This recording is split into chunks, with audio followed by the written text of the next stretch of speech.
So in the wake of Black History Month, I caught up with Selena, the founder of Black Poppy Rose, and asked her a few questions. Here's what she had to say. Just starting off nicely, what are the aims of Black Poppy Rose? So the aims of Black Poppy Rose are to empower and educate the entire world around historical narratives that combine all people, all cultures, all heritage, all genders, all sex, all things that make us humans on this planet, and to be able to understand circumstantial facts and historical events that have impacted our lives, our presents, our past, and our futures. Great. So to what extent do you think that the role of Black soldiers is portrayed in the media, and is enough being done? Well, over the last 10 years, more has been done that has been done for the last 90 years.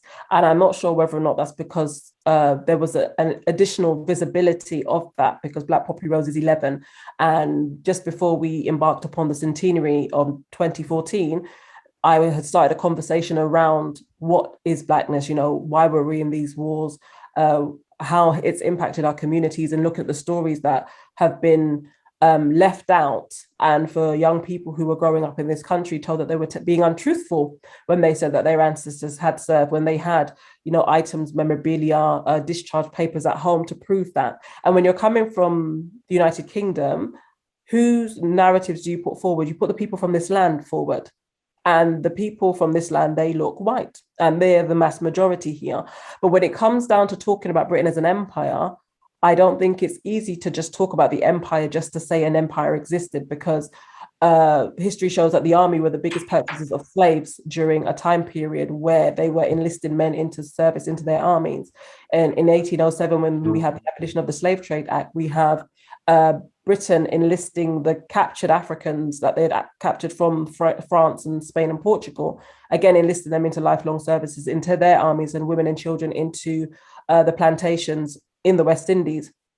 So when it comes down to talking about the visibility of those who served, it empowers a community to understand that they matter. It empowers a community to understand that they have a place here.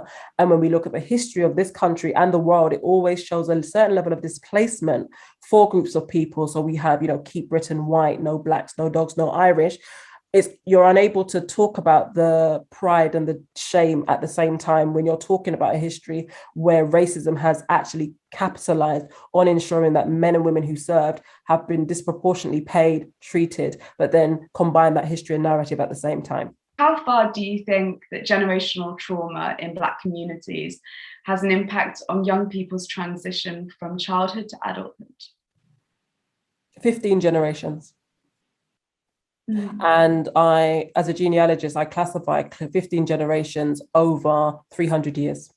So every 100 years, we should have between 4 to 5 generations based on people having their children in their, early 20s to 25. So if they're having them later, then it would result in us having 4 generations, but history doesn't show us that. So it's generally about 5 generations per 100 years. And when you get to the end of those 100 years, you then lose the generation from 100 years before, because that's just through age and through lifestyle and changes and developments and things.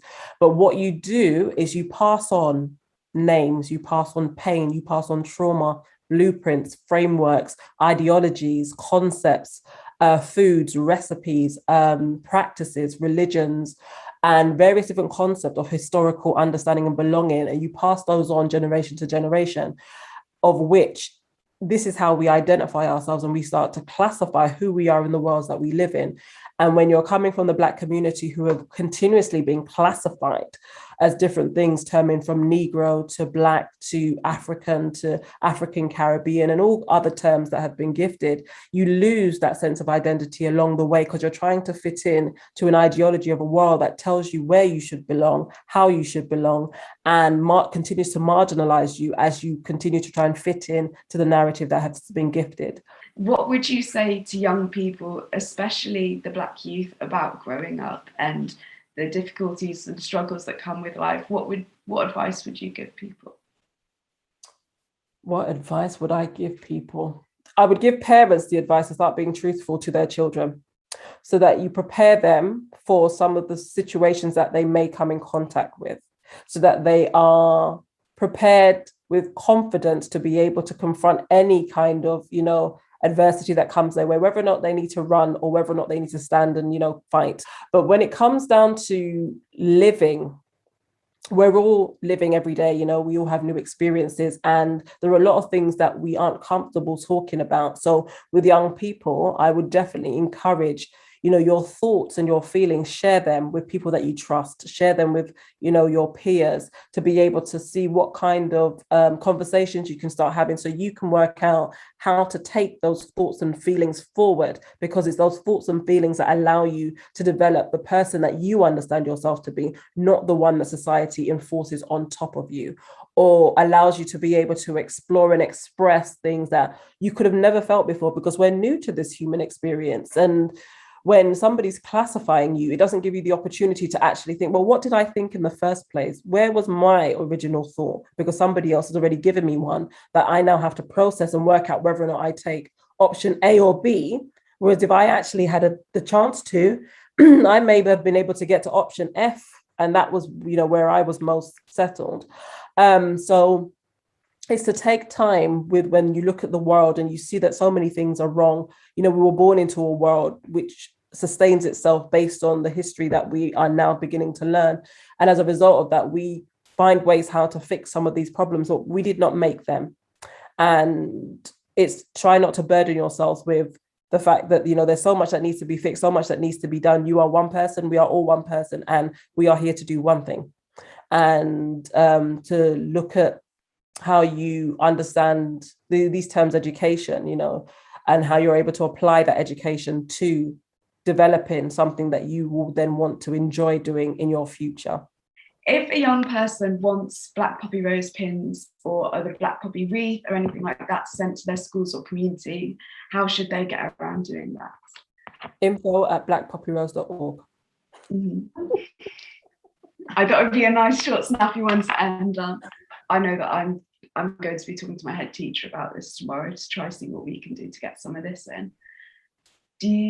So it's info@blackpoppyrose.org. It's send people to the website, let them see what's available. It's info at Black Poppy Rose. It's contact us. It's book a discovery call, have a conversation, because for change to happen, you have to understand why you want the change in the first place. And a lot of people aren't ready for the change, and that's fine. There are a lot of people who are ready, and we will be here for whenever they are ready. And that's the process of growth and development, because anything in history is about when people are ready and what it actually means for them to do something that is not quite inside the box that we're used to. I hope you enjoyed this little snippet. If you want to hear the full interview, it will be over on our YouTube, where we've asked many more questions. It is in much more depth.